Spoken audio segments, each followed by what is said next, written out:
Hey everybody, it's Ciaran from Plum Deluxe, and today I'd like to show you how to make a elderflower white wine sangria using our Just Elderflower tea.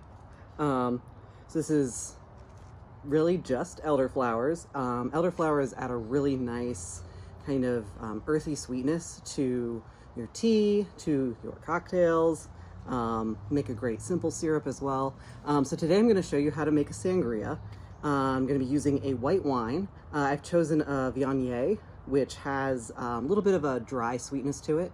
Going to be great paired with the earthiness of the elderflower and our fruit.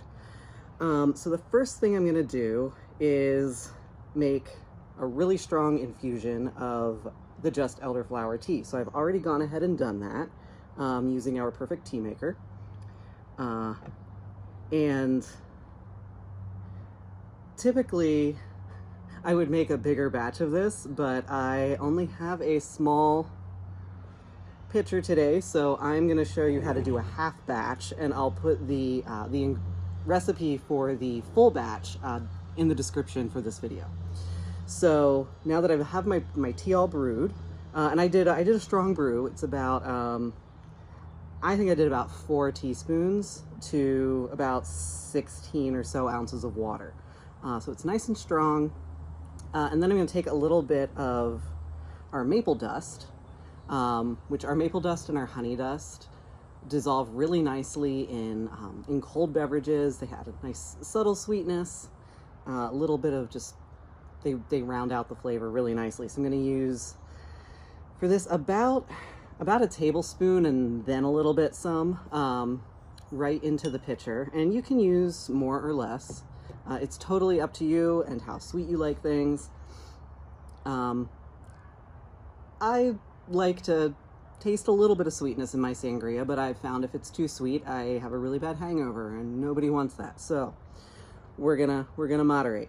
And then I'm gonna put in, once again, I'm not measuring because that's my MO. We're gonna put in about a cup of our Just Elderflower tea, and it is still warm.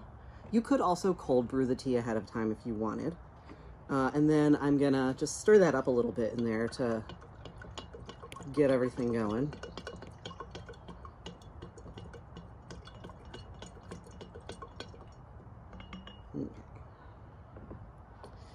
So the fruit I'm gonna add for this, sangria always has fruit. With this one, I really like oranges and pineapples. So I have cut up for this half of a large orange.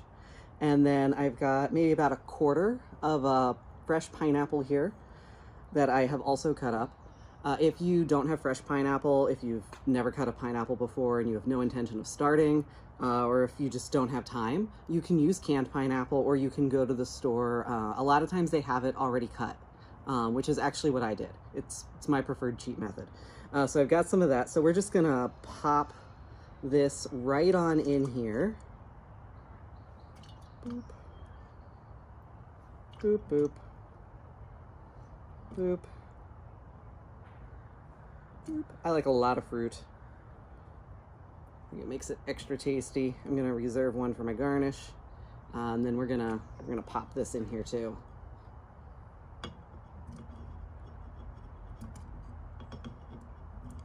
Just get that on in there.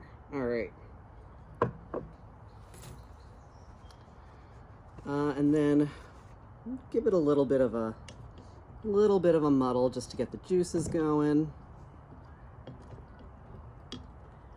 Now, typically with your sangria, you want to let it sit for a few hours so everything can kind of meld together, let the flavors all kind of come together and sit in there. Overnight is even great. Really brings out all those nice flavors, lets the fruit macerate a little bit. But for this, I might be a little impatient, and I'm probably going to try it right away. So next we're going to add our Viognier, or any white wine you want. Chardonnay works really well, Pinot Gris. I've done this with Sauvignon Blanc, but it's been really good.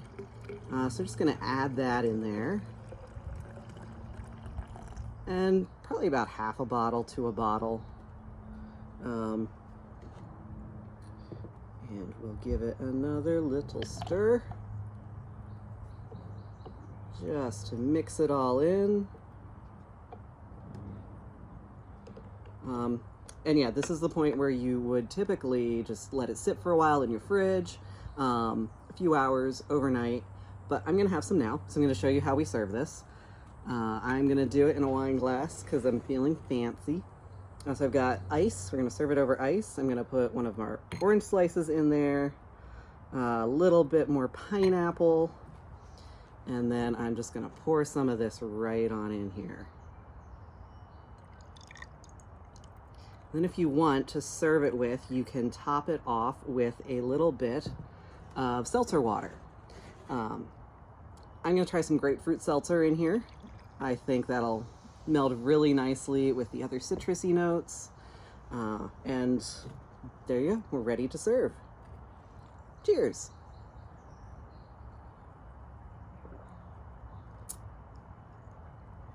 And that is really nice.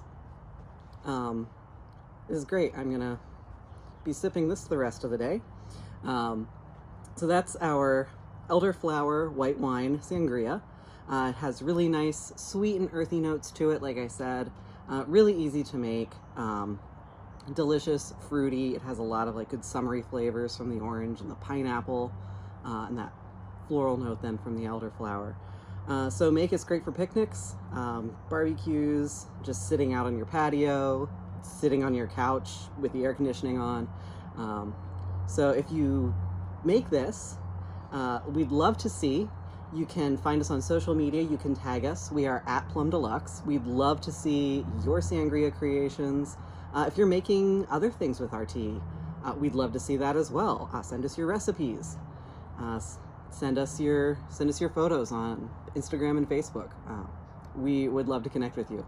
So happy summer, everyone. Happy sipping, and we'll see you in the next video.